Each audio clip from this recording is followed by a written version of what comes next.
Hola, ¿qué tal? Nos saluda nuevamente su amigo y atento servidor, el doctor Eduardo Preciado. Y continuando con la serie de videos relativas a lo que es el amparo en materia penal, hoy en específico les voy a hablar de lo que sería el amparo directo en materia penal, atendiendo desde luego a lo dispuesto por el artículo 170, fracción primera de la ley de amparo. Pues recordemos que dicho dispositivo contiene dos fracciones y la fracción segunda específicamente nos habla de lo que es el amparo directo contra resoluciones de los tribunales de justicia administrativa que resultan favorables al gobernado y contra los que procede el recurso contencioso administrativo o el recurso de revisión contencioso administrativo ante los tribunales colegiados de circuito. Por lo tanto, no vamos a hacer referencia a dicha fracción. Bajo la anterior tesitura, entonces, vamos a establecer que, atendiendo a lo dispuesto por el artículo 170 de la Ley de Amparo, el amparo directo va a proceder, en primer lugar, contra sentencias definitivas, entendiendo por estas las que resuelven el fondo del asunto, es decir, resuelven el conflicto penal, determinando la inocencia, la culpabilidad o, en su caso, la prevalecencia del estado de presunción de inocencia con que el imputado llegó al proceso penal. Este lo vamos a clasificar de la siguiente manera. En primer lugar, vamos a tener lo que es el amparo directo contra normas generales, donde ya había explicado en un video anterior que la primera ocasión que por regla general, en este caso, la autoridad judicial va a aplicar una norma, pues precisamente es en la sentencia definitiva, al momento de resolver sobre la inocencia o la culpabilidad del acusado, y donde por regla general puede incurrir en violaciones, por ejemplo, al artículo 14, párrafo tercero de la Constitución Federal, a través de lo que se conoce como una inexacta aplicación de la norma, porque la conducta que se le atribuye al sujeto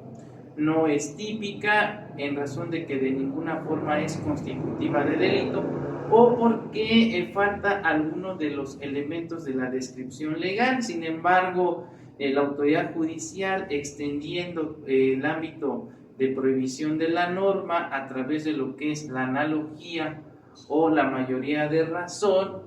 pues extiende ese ámbito de prohibición en forma incorrecta, haciendo aparentar que conductas que por regla general no son constitutivas de delito, en el caso particular si lo son. Ello desde luego es violatorio del principio de legalidad y exacta aplicación de la norma consagrado por el artículo 14, párrafo tercero constitucional. Asimismo, también podemos aquí hablar de violaciones, en este caso, a lo dispuesto por el artículo 14, párrafo primero constitucional, es decir, una aplicación retroactiva en perjuicio del imputado, violentando lo que es el principio de ley más favorable, consagrado en el caso de la Ciudad de México por el artículo 10 del Código Penal para la Ciudad de México. Pues recordemos que cuando una persona esté siendo sujeta a proceso y durante el mismo o incluso en la etapa de ejecución de la pena se diere a cabo una reforma, el órgano jurisdiccional de manera oficiosa tendría que analizar cuál de las dos normas le es más favorable en este caso al justiciable, es decir, si la norma anterior o la nueva, y se debe aplicar retroactivamente la ley, siempre en beneficio de la persona y no en su perjuicio. Ahora bien, el artículo 170 de la Ley de Amparo también nos hace referencia a la inconstitucionalidad de normas generales que pudieran traducirse en simples violaciones procesales, es decir, actos que pueden subsanarse en la sentencia definitiva y en cuyo caso esas violaciones únicas y exclusivamente las vamos a poder combatir o hacer valer en la sentencia definitiva. Esto implica que tratándose de inconstitucionalidad de normas generales que se traduzca en simples violaciones procesales, no estamos obligados a preparar el juicio de amparo y debemos esperar a la sentencia definitiva para hacer valer dichas violaciones. Y mucho cuidado con ello, porque a contrario sensu, si estamos en presencia de violaciones procesales que afecten la defensa del quejoso por trascender al resultado del fallo, es decir,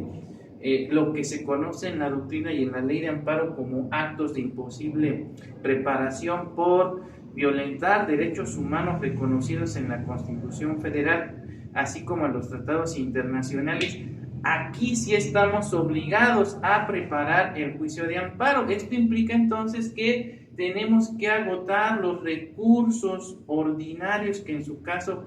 prevea la ley antes de acudir al juicio de amparo. Entonces, tratándose de actos de imposible reparación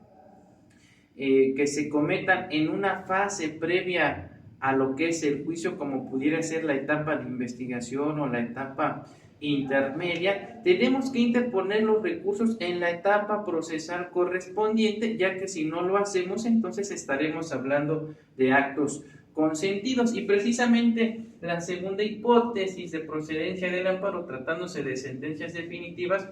es lo concernente a las violaciones procesales que afecten las defensas del quejoso y que trascendieren al resultado del fallo, o lo que es lo mismo, actos de imposible reparación, y donde por regla general, como lo comentamos, estamos obligados a agotar el principio de definitividad.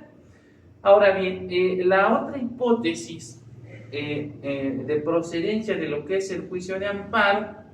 es lo concerniente a aquellas resoluciones que declaran el fin del proceso o juicio en materia penal, pero sin resolver el fondo del asunto, es decir, no resuelven el conflicto penal, tal y como pudiera ocurrir con una resolución de sobreseimiento, que desde luego trae como consecuencia el archivo definitivo del asunto. En este caso, contra este tipo de determinaciones procede también el amparo directo. Desde luego, antes de promover el juicio de amparo directo, es importante precisar que de acuerdo a las reglas que establece la ley de amparo en su artículo 170, necesariamente debemos agotar los recursos ordinarios que en su caso prevé la ley. Y hablando de la materia penal, por supuesto, atendiendo a las disposiciones que establece el Código Nacional de Procedimientos Penales, tendremos que agotar el recurso de apelación. Bien, por el momento sería todo por parte de su servidor. Espero haber ilustrado de la manera correcta las causales de procedencia del amparo directo, y si no, estamos aquí para servirles y nos vemos en un siguiente video. Hasta pronto.